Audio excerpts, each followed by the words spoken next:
Hello guys, learning for IQ YouTube channel में आप सभी का बहुत बहुत स्वागत है। मेरा नाम है अविनाश प्रताप सिंह और हम इस सीरीज़ में इन्वॉल्वमेंट पढ़ रहे हैं।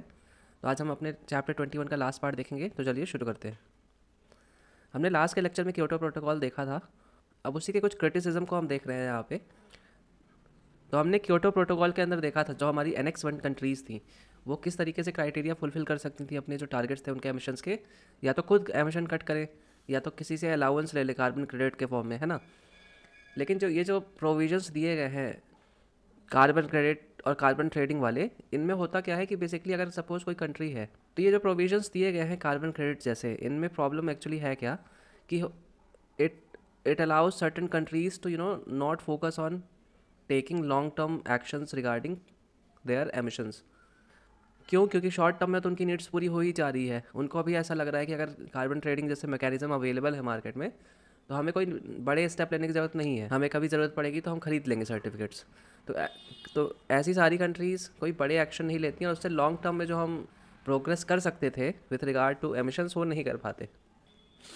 फिर क्योटो प्रोटोकॉल के ही अंदर कॉमन बट डिफरेंशिएटेड रिस्पॉन्सिबिलिटी का जो प्रोविज़न है इसको भी क्रिटिसाइज़ किया जाता है, क्योंकि बहुत सारी कंट्रीज़ जो आजकल डेवलपिंग है लेकिन बड़े पॉल्यूटर हैं, जैसे इंडिया हो गया, हमारा चाइना हो गया, इनको अलाउ कर दिया गया था कि आप अभी पॉल्यूशन कर सकते हैं। क्यों? क्योंकि अभी आप डेवलप्ड कंट्रीज नहीं बने हैं, अभी आप डेवलपिंग स्टेज में हैं या फिर अंडर डेवलप्ड है ना। तो ये भी इसका एक क्रिटिसिज्म है। फिर क्योटो प्रोटोकॉल के अंदर जो मोस्ट पॉल्यूटिंग कंट्रीज थी, चाइना, इंडिया, जैसे मैंने अभी बताया, यहाँ से पॉल्यूशन बढ़ता ही जा रहा है क्योंकि हमारी कंट्री ग्रो कर रही है, हमारा जीडीपी ग्रो कर रहा है, हमारे यहाँ प्रोडक्शन बढ़ता जा रहा है। तो धीरे धीरे एमिशन जो है हमारे इंडिया के, चाइना के, बहुत ज़्यादा हो रहे हैं। लेकिन under Kyoto protocol these were not covered, right. फिर एक कार्बन टैक्स का प्रपोज्ड कॉन्सेप्ट है कि क्या कार्बन टैक्स अल्टरनेटिव हो सकता है कार्बन ट्रेडिंग का। तो कार्बन टैक्स होता क्या है बेसिकली कि हर unit of greenhouse gas emissions, usually एक टन ऑफ CO2 या ग्रीन हाउस गैस के बराबर होती है। ये यूनिट अलग भी हो सकती है ना, किसी बॉडी के हिसाब से अलग हो सकती है, किसी कंट्री के हिसाब से अलग हो सकती है। तो जो हमारा कार्बन टैक्स है वो हर unit of greenhouse gas emissions पे लगता है। अब इससे क्या होगा, जब टैक्स लगेगा तो वो रेवेन्यू कहाँ जाएगा, कंट्री के पास जाएगा, और वहीं कंट्री उसको यूज़ करके कोई इन्वायरमेंटल फ्रेंडली एक्शंस ले सकती है। इसके साथ साथ जो कार्बन टैक्स है हमारा वो एक्सपेंसिव है एज़ कम्पेयर टू जो हमारे कार्बन ट्रेडिंग के मैकेनिज्म है। क्यों? क्योंकि कार्बन ट्रेडिंग में हम क्या कर रहे थे, जो बच रहा था हमारा टारगेट का क्राइटेरिया, बस उसको खरीद रहे थे, है ना। सपोज यहाँ पे 10 यूनिट, बस हमारा टारगेट था 100 यूनिट का, हमने 90 अपने ही दम पे कर लिया था और 10 जाके हम खरीद लाए। लेकिन जब कार्बन टैक्स लगेगा तो वो पूरी 100 यूनिट्स पे लगेगा, है ना, शुरू से एमिशंस की। तो इसीलिए it is far more expensive than carbon trading. तो कार्बन टैक्स से ये हो सकता है कि अगर टैक्स लगाया जाए तो लोग या जो कंट्रीज़ हैं या ऑर्गेनाइजेशंस हैं वो मोटिवेट हों to reduce these emissions altogether. अभी तो क्या एमिशंस अलाउड है एक लिमिट तक, तो ये वाला एमिशन रिड्यूस करने का तो सवाल ही नहीं उठता अभी। लेकिन जब पूरे पे लगने लगेगा तो हो सकता है ये थॉट भी आए। हालांकि अभी प्रपोज्ड कॉन्सेप्ट है, अभी ये आया नहीं है पूरा, अभी इस पर डिस्कशंस ही चल रहे हैं। फिर इसी तरीके का एक और टैक्स है, डिफरेंशियल ग्लोबल कार्बन टैक्स। तो इसमें प्रोविजंस क्या है बेसिकली, तो ये किस कॉन्सेप्ट पे बेस्ड है, कॉमन बट डिफरेंशिएटेड रिस्पॉन्सिबिलिटीज़ पे। यहाँ पे ना जो टैक्स लगेगा वो लगेगा पर कैपिटा एमिशंस के बेसिस पे। तो जिस कंट्री की जितनी हाई पर कैपिटा एमिशंस है उसके ऊपर उतनी ही हायर ऑब्लिगेशन लगाई जाएगी। ये वाला टैक्स इंडिया के लिए बेनिफिशियल हो सकता है क्योंकि हमारी जो पर कैपिटा एमिशंस हैं ओवरऑल वो बहुत कम है। फिर यहीं पे एक कॉन्सेप्ट है कि जिन कंट्रीज़ का per capita emissions global average से ऊपर है वो पैसा देंगी ट्रांजिशन फंड के तौर पे। किन कंट्रीज़ को ये पैसा जाएगा, जिनका बिलो द एवरेज एमिशंस है। इंडिया का एमिशन बिलो द एवरेज ही है, वर्ल्ड के जो एवरेज एमिशन है उससे कम ही एवरेज इंडिया का है पर कैपिटा बेसिस पे। फिर इसी तरीके का एक कॉन्सेप्ट है फाइनेंस एनर्जी ट्रांजिशन। तो हमारा ग्लोबल एवरेज अभी क्या है कार्बन एमिशंस का, 4.97 मेट्रिक टन पर कैपिटा, मतलब एक आदमी अभी 4.97 पर metric ton of carbon emission करता है एक साल में, है ना। तो जितनी भी कंट्रीज़ हैं वर्ल्ड में जिनका पर कैपिटा एमिशन इससे ऊपर है वो लोग इस फंड में पैसा देंगी फाइनेंस एनर्जी ट्रांजिशन में। इसकी बेनिफिशियरी कौन होंगी, जो इस एवरेज के नीचे है। ये नंबर्स में आप देख सकते हैं 68 कंट्रीज़ इसके ऊपर आती हैं जहाँ के लोगों का पर कैपिटा एमिशन इससे ज़्यादा है, और 135 कंट्रीज़ ऐसी हैं जहाँ के लोगों का कम है इससे। और इसमें भी वो कॉन्सेप्ट है कि आप एवरेज से कितना ऊपर है। सपोज़ करिए एक यहाँ कंट्री एवरेज से ऊपर है, एक यहाँ कंट्री ऊपर है, तो इसको ज़्यादा पैसा देना पड़ेगा एज़ कम्पेयर टू ये, है ना, अगर ये एवरेज है। तो डिस्टेंस फ्रॉम द एवरेज ये भी मैटर करता है। उसके साथ साथ इन लोगों ने कितना एस्टिमेशन लगाया है, $570 बिलियन का, कि इतना लगभग इनको देना पड़ेगा। लेकिन ये अमाउंट बहुत बड़ा है, इतना कोई देने नहीं वाला। फिर डिफरेंशियल ग्लोबल कार्बन टैक्स की ज़रूरत क्यों है, एक अलग से क्यों ग्लोबल कार्बन टैक्स चाहिए? इसका सीधा सा रीज़न है क्योंकि जो इम्पैक्ट है क्लाइमेट चेंज का, या फिर जो कंट्रीब्यूशन है ग्रीन हाउस गैसेस का, वो इक्वल नहीं है वर्ल्ड में, है ना। जो हमारे ट्रॉपिकल रीजन है, ग्लोबल साउथ जिसको हम बोलते हैं, वहाँ पे ज़्यादा इम्पैक्ट देखने को मिलता है हमको वेदर की एक्टिविटीज़ का। तो जैसे जैसे क्लाइमेट चेंज भी होगा, यहाँ पे भी ज़्यादा वेदर इवेंट्स हमको देखने को मिलेंगे। फिर जो हमारा ग्लोबल साउथ रहा है, उसका पर कैपिटा एमिशन भी 5 से लेके आज तक कम रहा है एज़ कम्पेयर टू जो नॉर्थ है हमारा। इसीलिए बर्डन उस केस में भी इक्वल नहीं हो सकता। और कॉमन बट डिफ्रेंशिएटेड रिस्पॉन्सिबिलिटी की ही तरह जो ग्लोबल रिस्पॉन्सिबिलिटी है, वो भी ज़्यादा उन लोगों पे पड़नी चाहिए जिन्होंने ज़्यादा एमिशंस किए हैं, है ना। इसीलिए जब कार्बन टैक्स का कॉन्सेप्ट आता है, तो अगर आज भी जो ज़्यादा एमिशन कर रहा है उसके ऊपर ज़्यादा पेनाल्टी भी लगनी चाहिए। तो अभी आपको जैसे पता होगा कि सबसे सक्सेसफुल अभी क्या चल रहा है, कार्बन ट्रेडिंग प्रोसेस। ये अपनी खुद की लिमिटेशंस है, जैसे अभी हमने डिस्कस किया था। इसलिए एक डिफरेंशियल ग्लोबल कार्बन टैक्स लाया जा सकता है। यहाँ पे आप डिफरेंस देख सकते हैं कि हाई इनकम जो कंट्रीज़ हैं, यहाँ पे पर कैपिटा एमिशन कितने हैं और लो इनकम कंट्रीज़ में कितने हैं। तो ये एक फनल का फॉर्मेशन बेसिकली कर लेता है। तो इसीलिए जो हाई इनकम कंट्रीज़ हैं, they should also pay higher amount of taxes as compare to low income countries. फिर अभी जो ग्लोबल कार्बन टैक्स हमारा प्रपोज किया जा रहा है, उसमें भी फ्लॉज हमें देखने को मिल रहे हैं। जैसे कुछ एडवांस कंट्रीज़ हैं, जैसे फ्रांस, स्वीडन, स्विट्ज़रलैंड, इनका पर कैपिटा एमिशन कम है क्योंकि these are developed countries, rich countries, और यहाँ पे लोगों में अवेयरनेस ज़्यादा है।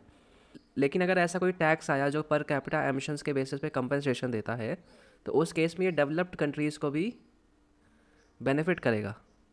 मतलब यहाँ भी पैसा जाएगा जहाँ एक्चुअल में उतनी नीड है नहीं, क्योंकि these are already rich countries, है ना। इनको कोई इंफ्रास्ट्रक्चर बनाना होगा, ये बना सकते हैं अपने फंड से। वहीं पे ये पैसा कहाँ यूटिलाइज़ किया जा सकता है, लो इनकम कंट्रीज़ में।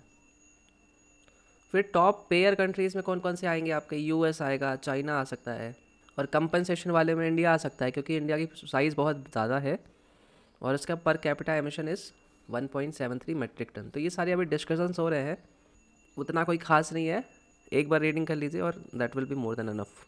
फिर यहाँ पे डिफरेंस है कार्बन टैक्स और कार्बन ट्रेडिंग में, लगभग वही है जो अभी हम बात कर रहे थे, तो एक बार इसकी आप रीडिंग कर लीजिए।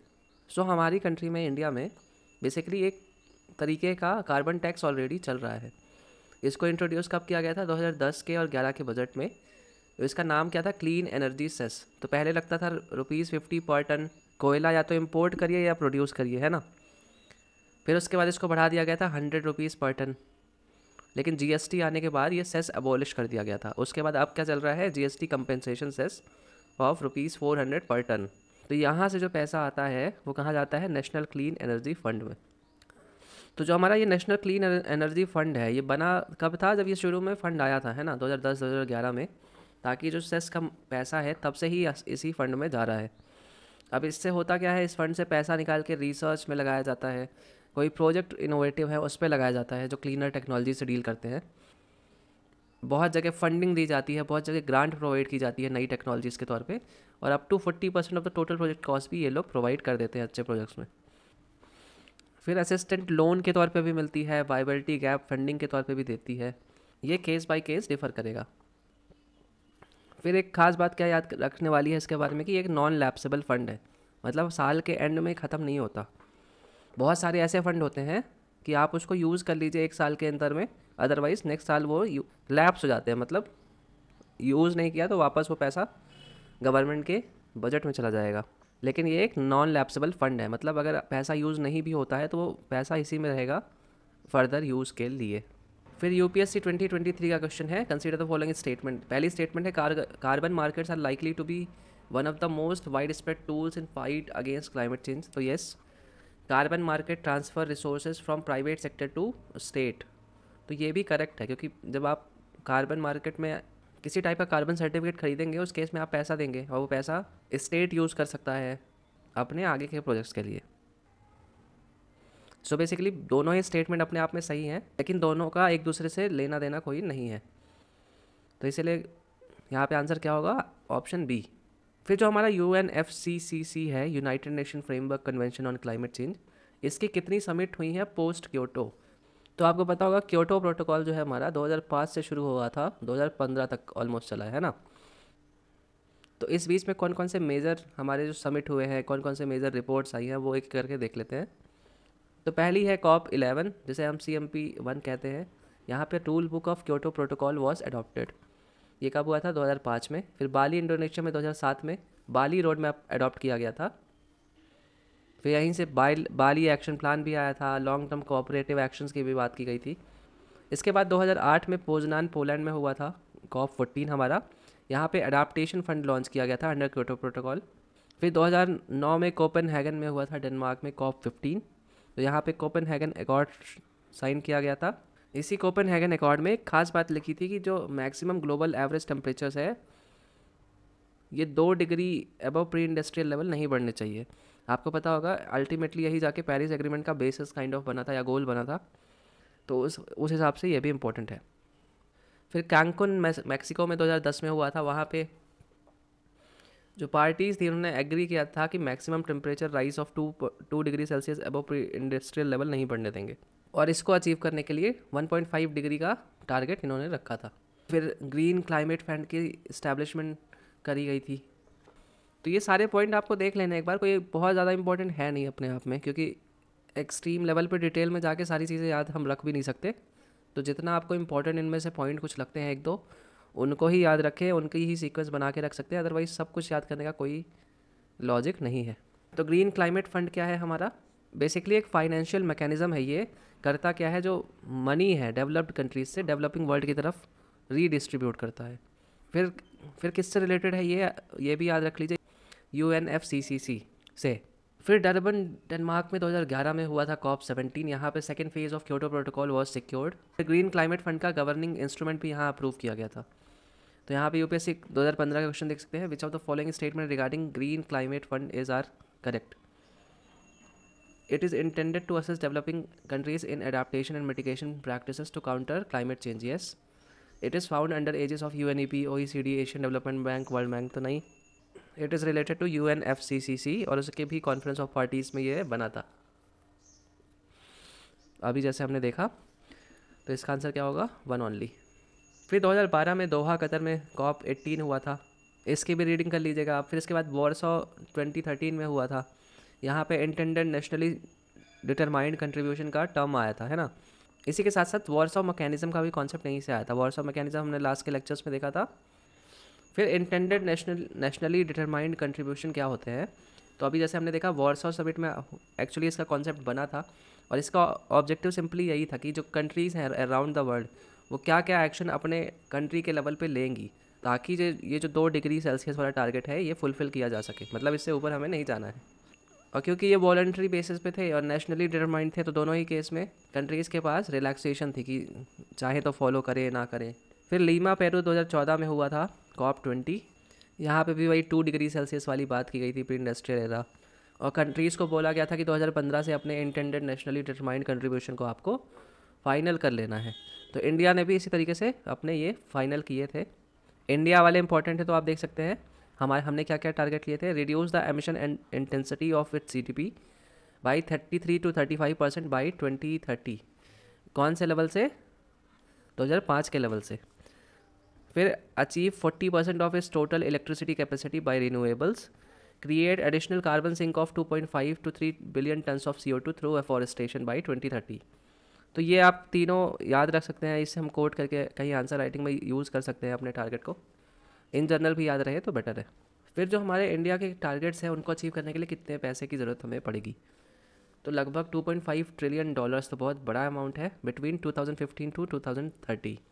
अब हमारे यहाँ फंडिंग कहाँ से रही है, एक तो हमने देखा था अभी सेस ऑन कोल लग रहा है, ये कहाँ जा रहा है, नेशनल अडॉप्टेशन फंड में जा रहा है इसका पैसा, है ना। उसके साथ साथ टैक्स फ्री इंफ्रास्ट्रक्चर जो बॉन्ड होते हैं इनके थ्रू भी फंडिंग ली जा रही है। टैक्स फ्री इंफ्रास्ट्रक्चर बॉन्ड क्या है, बेसिकली नॉर्मली बॉन्ड होते हैं, इसमें बेनिफिट ये होता है कि इनकम टैक्स से आप इस अमाउंट को हटा सकते हैं इनकम टैक्स कैलकुलेशन में। तो इसलिए टैक्स फ्री हो जाता है, तो लोग नॉर्मल बॉन्ड लेने की जगह टैक्स बचाने के चक्कर में ये ले सकते हैं, है ना। फिर यहाँ पे नेशनल एडाप्टेशन फंड के बारे में दिया हुआ है, 2015 में ये आया था as a central sector scheme, है ना। फिर कोवल सेस से जो पैसा आता है वो इस फंड में जाता है।